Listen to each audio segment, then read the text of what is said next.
Antes del dinero, antes de los bancos, antes de las tarjetas, las criptos o Wall Street, hubo una civilización que ya dominaba el arte de la riqueza. Una civilización que entendió el valor, la escasez, el intercambio y la inversión. Milenios antes que nosotros. Hoy vamos a viajar al antiguo Egipto para descubrir cómo pensaban, comerciaban e invertían los faraones, los comerciantes y los templos. Porque sí, incluso sin monedas, los egipcios ya sabían cómo multiplicar su riqueza. Y al final te compartiré 5 lecciones eternas de las finanzas egipcias que todavía pueden transformar tu vida hoy. Prepárate, porque el pasado está lleno de secretos que pocos recuerdan. En el antiguo Egipto, durante siglos, no existía el dinero como lo conocemos hoy. No había monedas ni billetes. Pero había valor. Y donde hay valor, hay riqueza. El sistema egipcio se basaba en el trueque y en una unidad de valor muy peculiar: el grano, especialmente el trigo.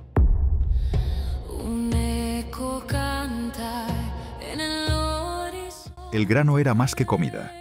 Era ahorro, salario y riqueza. Los templos y almacenes funcionaban como bancos. Guardaban grano para las estaciones difíciles. Era la base de la economía. Y como era difícil de falsificar, generaba confianza. Los egipcios calculaban el valor de herramientas, animales o trabajo en equivalencias de grano. Este sistema, aunque rudimentario, era eficiente. El grano tenía ventajas. Se podía almacenar, transportar, dividir y usar en casi cualquier lugar.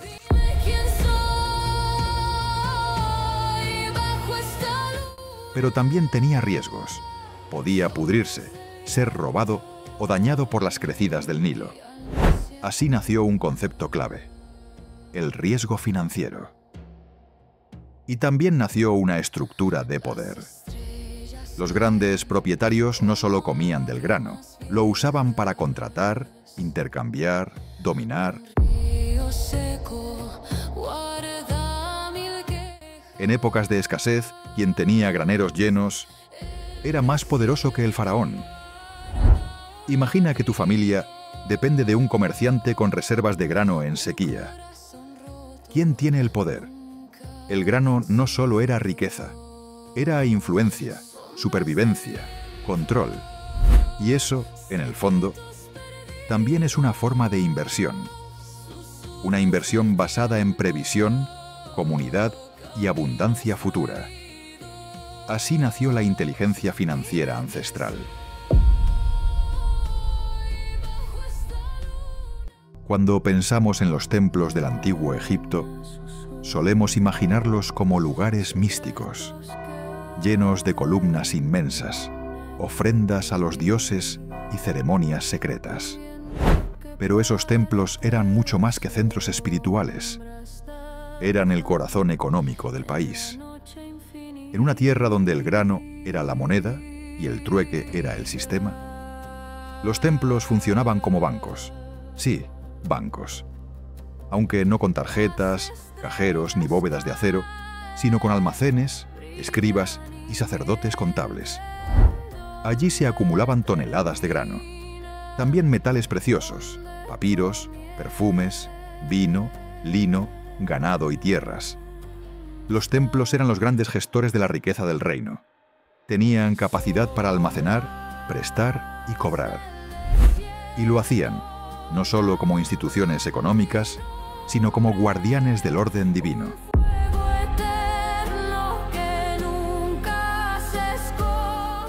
Un préstamo del templo no era solo un acuerdo financiero, era un pacto sagrado. Romperlo no era simplemente una falta legal, era una ofensa a los dioses. Eso daba al sistema un poder increíble, la fe como respaldo del crédito. Los sacerdotes sabían exactamente cuántos sacos de grano salían de un almacén. Llevaban registros detallados de quién debía qué, cuándo debía devolverlo y con qué interés. Y no se limitaban a guardar riquezas.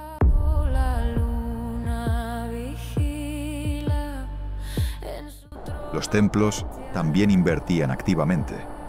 Poseían tierras fértiles y las arrendaban a campesinos que trabajaban para ellos. Organizaban caravanas de comercio. Prestaban animales y herramientas a cambio de parte de la cosecha. Incluso contrataban trabajadores para grandes obras públicas o religiosas. En muchos casos, los templos eran más ricos que las casas reales. Tenían cientos de trabajadores, escribas, graneros, campos, ganado. Y como si fuera poco, también influían en las decisiones del faraón. Porque los templos no solo controlaban la economía, controlaban la espiritualidad.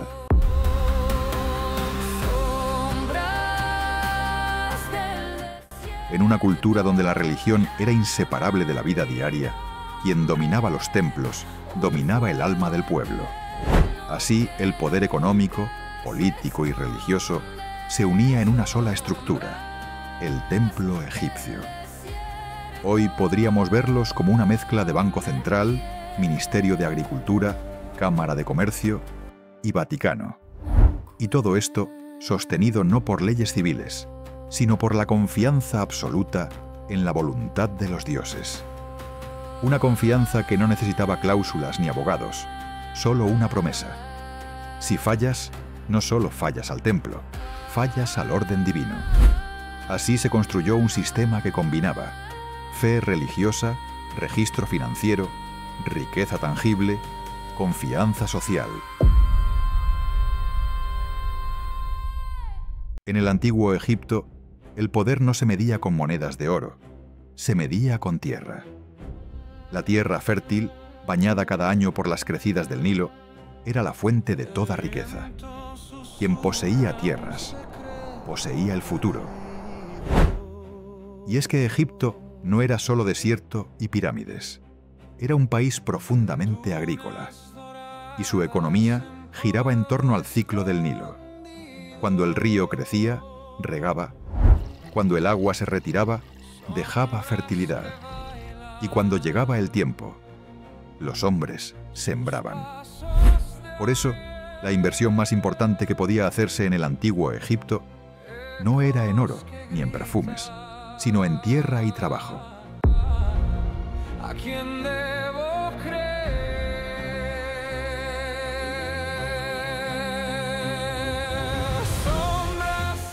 Desde el faraón hasta el último comerciante sabían: la tierra no solo era superficie, era estatus, herencia, poder.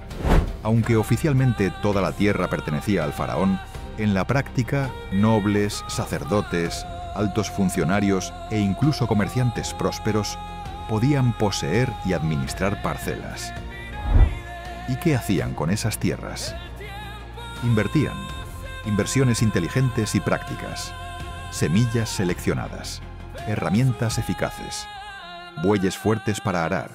Canales de riego para mantener la humedad. Y sobre todo, trabajadores capacitados. Invertir en tierra significaba mucho más que sembrar. Significaba planificar el año entero. El Nilo no era predecible. Había que observarlo, medirlo, comprender sus ciclos. Quien conocía el ritmo del Nilo, conocía el ritmo de su riqueza.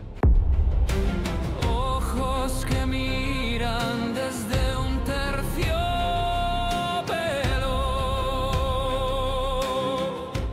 Los más sabios sabían cuándo sembrar, cuándo cosechar, cuándo guardar y cuándo vender.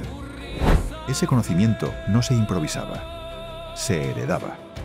Pasaba de generación en generación, como un secreto sagrado.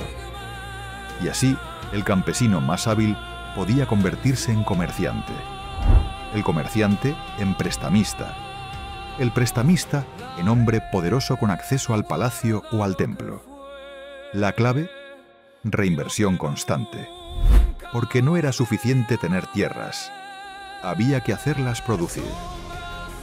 Y eso incluía pagar salarios, alimentar animales, contratar transportistas, proteger cosechas, incluso formar alianzas.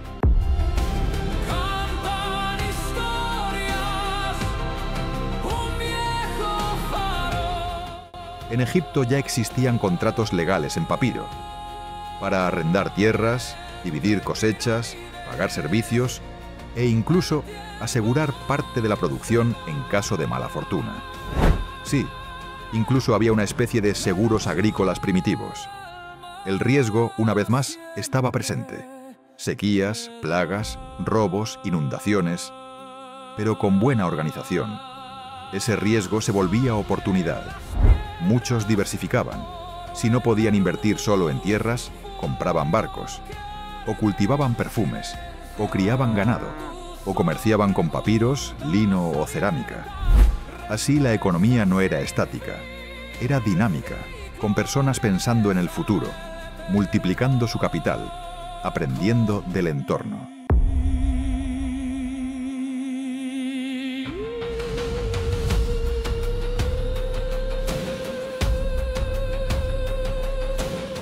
En Egipto, invertir en tierra no era solo un acto económico, era una visión a largo plazo, una herencia, una apuesta por el bienestar de los hijos y de los nietos. Muchos trabajaban durante toda su vida para dejar unas hectáreas a su descendencia, y con eso dejaban seguridad, dignidad y futuro. Si el grano era la sangre que movía la economía egipcia, el oro era su alma inmortal. En el antiguo Egipto, el oro no era solo metal, era símbolo, era poder, era eternidad. No se usaba para comprar pan ni lino, se usaba para construir leyendas. Mientras el pueblo usaba grano para intercambiar, el oro vivía en otro plano, el plano de los dioses, de los faraones, de los templos. Que guardan secretos sin fin. El pasado llama de... Los egipcios creían que el oro era la carne de los dioses. Era incorruptible, no se oxidaba, no se pudría, no envejecía. Por eso lo encontrabas en coronas, sarcófagos, estatuas sagradas, amuletos y en los tesoros funerarios de los faraones. El oro representaba algo más que riqueza. Representaba eternidad.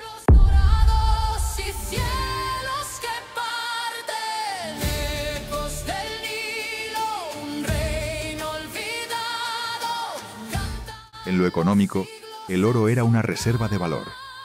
No circulaba como moneda diaria, pero sí se usaba en acuerdos de alto nivel, como garantía en tratados internacionales, como dote en matrimonios reales, como tributo a imperios vecinos, como forma de pago entre templos y faraones.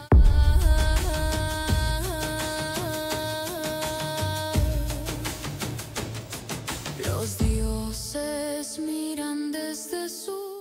Y aunque el pueblo no lo veía a diario, el oro gobernaba desde las sombras. Era el respaldo simbólico de los acuerdos más grandes, de las promesas más importantes. No era dinero de bolsillo, era dinero de imperio. Su destino seduce.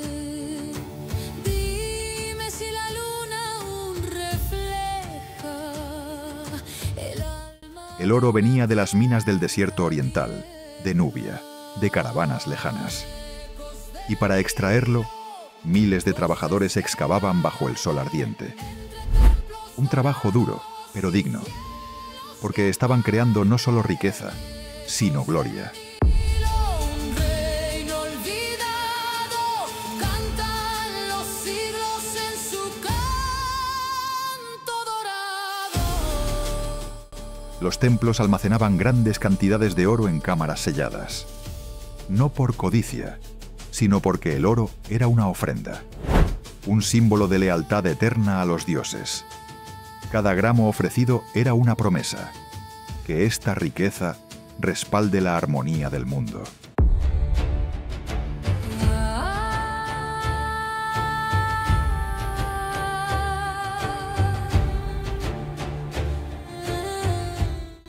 El oro también era una herramienta de poder diplomático. Podía evitar guerras o asegurar alianzas. El regalo de oro a otro reino era más que un presente. Era una forma de decir, podemos darte lo que deseas y más. El pasado llama desde un mundo sin fin. Y es que el oro, incluso sin usarse cada día, tenía una función clara: conservar riqueza en el tiempo, respaldar promesas, ejercer poder sin palabras. Hoy hablamos de invertir en activos duraderos, en bienes refugio. Y el oro sigue siendo uno de ellos. Miles de años han pasado. La tecnología cambió. Los bancos nacieron, las bolsas subieron y cayeron. Pero el oro sigue ahí, silencioso, brillante, poderoso. Y todo empezó en los templos, en las tumbas y en la mente sabia de un pueblo que entendía el valor de lo eterno. Detrás de cada templo, cada cosecha, cada impuesto y cada inversión, había una figura discreta, pero poderosa: el escriba. En un mundo sin calculadoras, sin hojas de Excel, sin bancos digitales, la estabilidad económica del antiguo Egipto dependía de la organización escrita.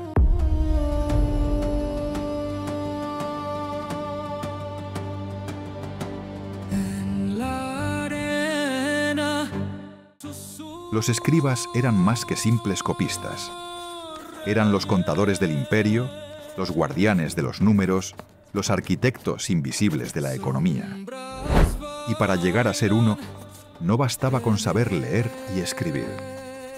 Se necesitaba años de formación en academias especiales, llamadas casas de la vida. Allí memorizaban textos sagrados, pero también aprendían a registrar impuestos, calcular salarios, llevar balances y medir productividad. Un eco perdido, una puerta abierta. Una vez formados, los escribas eran enviados a los templos, a los campos, a las minas, a las oficinas del Estado. Allí registraban cada saco de grano, cada cabra entregada, cada jornada de trabajo. Lo anotaban todo: paquete, entradas y salidas, ganancias y pérdidas, fechas exactas, firmas simbólicas. Eran los ojos del sistema económico.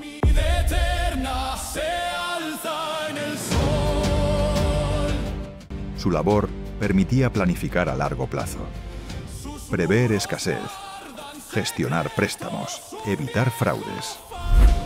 En un mundo donde no existía la contabilidad digital, estos escribas lograban mantener una economía de millones de personas funcionando como un reloj solar.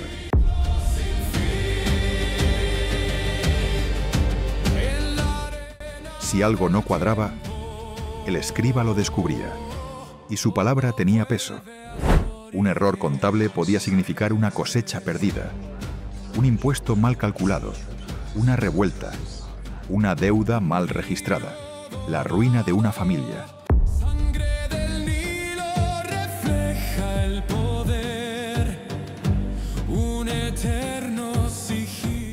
El sistema financiero egipcio estaba basado en confianza, pero también en control.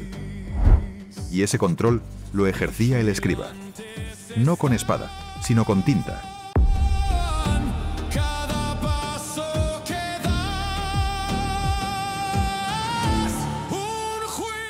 Y es que en el fondo, los escribas eran gestores de futuro. Registraban no solo lo que pasaba, sino lo que podía pasar. Eran analistas, contables, economistas. Muchos de ellos ascendían en la administración. Algunos incluso llegaban a ser ministros del faraón. Entre susurros está el alma del mundo. Hoy, más de 3000 años después, seguimos luchando con nuestros presupuestos, nuestras deudas, nuestros balances mensuales. Y olvidamos que la clave de toda riqueza empieza por ahí: saber con claridad lo que tienes. Sus muros guardan secretos, un viejo faro. Porque puedes tener campos, oro, barcos o ganado, pero si no sabes cómo administrarlo, si no llevas el control, Tarde o temprano lo perderás todo. Los egipcios ya lo sabían. Por eso respetaban tanto al escriba, no solo como contador, sino como guardián del equilibrio. Su origen.